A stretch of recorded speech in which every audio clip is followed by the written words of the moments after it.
Un cordiale saluto amici della Wii Sport e ben ritrovati con la 16ª giornata del campionato Under 15 regionale dal comunale di San Piero Batti. Antonio Caroè pronto a raccontarvi della sfida tra Nuova Rinascita e Città di Messina, stati d'animo diametralmente opposti in campo. La Nuova Rinascita è a quota 11 punti in classifica, terzultima la formazione di mister Caffarelli dopo la sconfitta per 3-0 contro la Folgore Milazzo. Dall'altra parte c'è il Città di Messina, capolista di questo girone, 34 punti all'attivo, gli ultimi tre trovati con la vittoria per 2-0 contro la Giovanile Calcio Messina firmata dalla premiata ditta Guglielmo Liotta. La formazione di mister Ardizzone si schiera con il 4-3 che vede Rapaglià tra i pali in linea difensiva con Vancheri, Lorè, Cucè e Rustica. A centrocampo agiscono Carta insieme a Viola e Rizzo. In avanti sulle fasce Guglielmo e Liotta, a supporto dell'unica punta Auliera.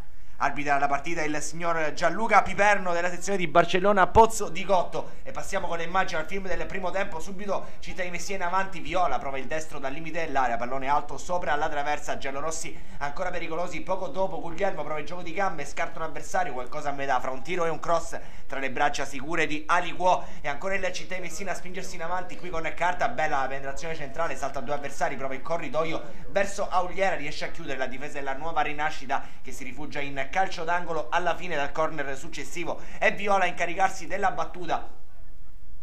Si aspetta il fischio, parte Viola, colpo di testa da parte di Liotta e il gol del vantaggio del Città di Messina che la sblocca al minuto 8 grazie a Liotta. Quarto gol consecutivo per il numero 11 di mister Ardizzone, uomo in più in questo momento nonostante le assenze in avanti. Vediamo l'infortunio per esempio di Aloisi. Il Città di Messina sta rispondendo bene in campo, occhio qui a Rizzo, conclusione dalla distanza, Aliquò vola e va a smanacciare quello che probabilmente sarebbe stato lo 0-2 della Città di Messina. Gran tentativo di Rizzo, grande anche la risposta da parte dell'estremo difensore della Nuova Rinascita, disperato il centrocampista giallo-rosso. Applausi per l'estremo difensore della Nuova Rinascita, pallone in verticale adesso verso Liotta, prova ancora la conclusione, ciccata tra le braccia di Aliquò. Prima azione offensiva degna di nota anche per la Nuova Rinascita Batti, il pallone viene così allontanato da Rapaglià, prova Ermito con questo pallonetto che però finisce sballato oltre la traversa. Ancora Nuova Rinascita in chiusura di frazione, qui non è perfetto l'intervento da parte di Cucè che perde il pallone, lamenta un fallo, l'azione prosegue, pallone dall'altra parte dove c'è la conclusione a botta sicura, sfiora il gol Aliquò. Si resta sullo 0-1 per il Città di Messina, regge la rete di Aliotta e finisce anche il primo tempo 0-1 al comunale San Piero Batti. Il Città di Messina continua a far bene, continua a ipotecare 3 punti che la proietterebbero sempre più al primo posto di questa classifica. Attenzione però perché viene annullato un gol alla Nuova Rinascita per posizione di fuorigioco.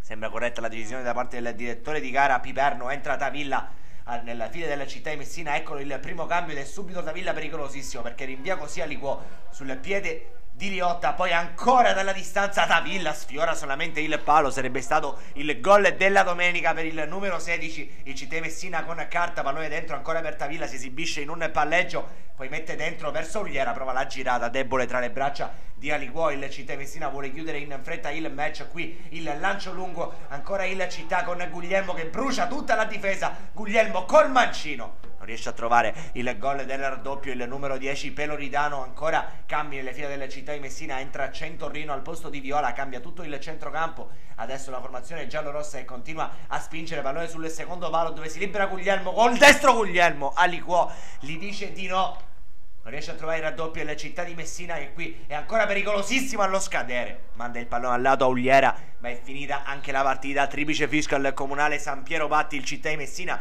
vince e va a +4 sulla Ionia Calcio di Posto che contemporaneamente perde in questa giornata per 2-1 contro l'Orsa Promosport. La formazione giallorossa nel prossimo turno sarà impegnata contro il Messina Soccer School. Un cordiale saluto amici della Wii Sport e alla prossima.